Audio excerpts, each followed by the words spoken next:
दिल्ली के chief minister और दिल्ली के गवर्नर के बीच विवाद बढ़ता ही जा रहा है। ये विवाद आज से नहीं आ रहा है, ये विवाद पावरों का विवाद है। दिल्ली चीफ मिनिस्टर बोलते हैं कि जो ट्रांसफ़र का जो पावर होता है, आईएएस ट्रांसफ़र पावर, वो मेरे हाथों होना चाहिए।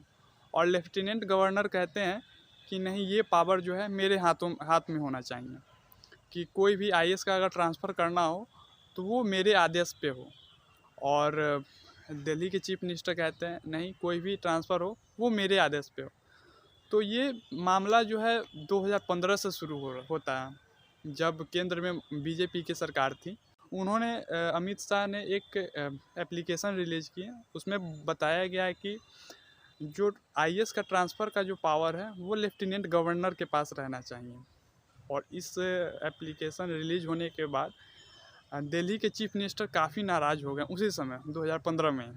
उन्होंने कहा था कि मुझसे मेरा पावर को छीना जा रहा है, कि ये पावर जो है मेरे पास रहना चाहिए, कि आईएएस का अगर ट्रांसफ़र हो वो मेरे द्वारा हो। बट 2015 में उन्होंने अनाउंसमेंट कर दिए थे केंद्रीय गृह मंत्री कि नहीं, जो भी ट्रांसफ़र होगी वो एलजी के द्वारा होगी, एलजी अप्रूव करेंगे तो ट्रांसफ़र होगी।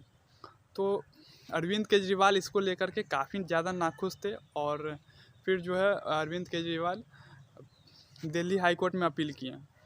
उन्होंने अपील में ये बताया कि हमसे मेरा पावर छीना जा रहा है, ये पावर मेरे पास ही रहना चाहिए, और जो ट्रांसफ़र का जो ऑर्डर है वो मेरे द्वारा ही रेगुलेट हो, कोई भी ट्रांसफ़र हो वो मेरे हाथों ही हो। तो फिर इसका जजमेंट आता है 2017 में दिल्ली कोर्ट का। और दिल्ली कोर्ट के जजमेंट में ये बताया जाता है कि नहीं, ये पावर जो है वो एलजी के पास ही रहना चाहिए, चीफ मिनिस्टर के पास नहीं जाएगा। तो इस जजमेंट को चुनौती देने के लिए अरविंद केजरीवाल ने सुप्रीम कोर्ट गए 2018 में। और सुप्रीम कोर्ट में जाने के बाद इसे अपील किए कि नहीं, हमसे मेरा पावर छीना जा रहा है और जो ट्रांसफ़र का पावर है वो मेरे पास ही रहना चाहिए। तो इस पे सुनवाई होती है 11 मई को। फाइनली इस पे डिसीजन आ जाता है कि नहीं, ये जो पावर है वापस से चीफ मिनिस्टर, दिल्ली के चीफ मिनिस्टर को दिया जाए, कि कोई भी अगर ट्रांसफ़र हो वो दिल्ली के सीएम, दिल्ली के जो सीएम हैं उनके हाथों से ही ट्रांसफ़र अथॉरिटी हो, कि पावर जो है वो दिल्ली के चीफ मिनिस्टर को दिया जाएगा।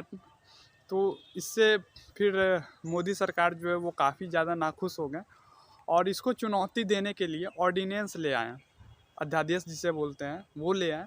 और अध्यादेश में ये था कि ये जो पावर है वो एलजी के पास रहेगा, क्योंकि ऑर्डिनेंस जो है वो राष्ट्रपति अप्रूव्ड करती है कि वो कोई भी कानून, नया कानून बना सकती है। और इस कानून में यही था कि सारा जो ट्रांसफ़र का पावर है वो एलजी के पास रहेगा। और इस कानून में 3 लोगों का मेंबर रहेगा, जिसमें चीफ मिनिस्टर खुद रहेंगे और एक चीफ सेक्रेटरी और एक प्रिंसिपल सेक्रेटरी।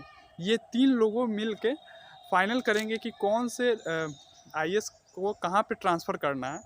और इसका जो फाइल है वो एलजी के पास जाएगा और एलजी इसे अपने हिसाब से देखेंगे कि क्या ये सही है ट्रांसफ़र, कि इस जगह पे ट्रांसफ़र किया जा रहा है या फिर इसमें कुछ फेरबदल करना है, ये सही नहीं है, इसमें सही नहीं है, इसे थोड़ा सा रिव्यू करना है। तो एलजी जो है वापस से भेज सकती है इस फाइल को। और इस फाइल को वापस से जो है कहाँ पे जाएगा, अरविंद केजरीवाल के पास जाएगा और चीफ सेक्रेटरी के पास और फिर प्रिंसिपल सेक्रेटरी के पास जाएगा। वो वापस से रिव्यू करेंगे और फिर से अगर वो लोग यही नामों को फिर से एलजी के पास भेजते हैं कि नहीं, ये नाम सही है, इसमें कोई फेरबदल नहीं होगा, तो एलजी जो है फाइनल डिसीजन वो खुद अपने हिसाब से ले सकते हैं। एलजी के पास ये पावर रहेगा कि वो अपने हिसाब से कोई भी आईएएस को कहीं भी ट्रांसफ़र कर सकता है। हालांकि ये जो ऑर्डिनेंस लाया गया है, अध्यादेश लाया गया है, इसे 6 महीना के भीतर ही पार्लियामेंट से पास करा लेना होगा, क्योंकि अभी जो है पार्लियामेंट का जो सत्र चलता है वो अभी बंद है। तो जब पार्लियामेंट का सत्र खुलेगा तो उस सत्र में इसे पार्लियामेंट में पास करा लेना होगा, ये बिल को, ऑर्डिनेंस को, इस कानून को पास करा लेना होगा। अगर नहीं पास होता है तो ये कानून अवैध हो जाएगा, ये कानून ख़त्म हो जाएगा। क्योंकि जो कोई भी कानून राष्ट्रपति लाती है ऑर्डिनेंस, वो सत्र क्लोज रहता है, पार्लियामेंट का सत्र क्लोज रहता है, तभी ये ऑर्डिनेंस लाया जाता है। बट इसे बाद में जो है पार्लियामेंट का सत्र जब शुरू होता है उस समय इसे पास करा लिया जाता है।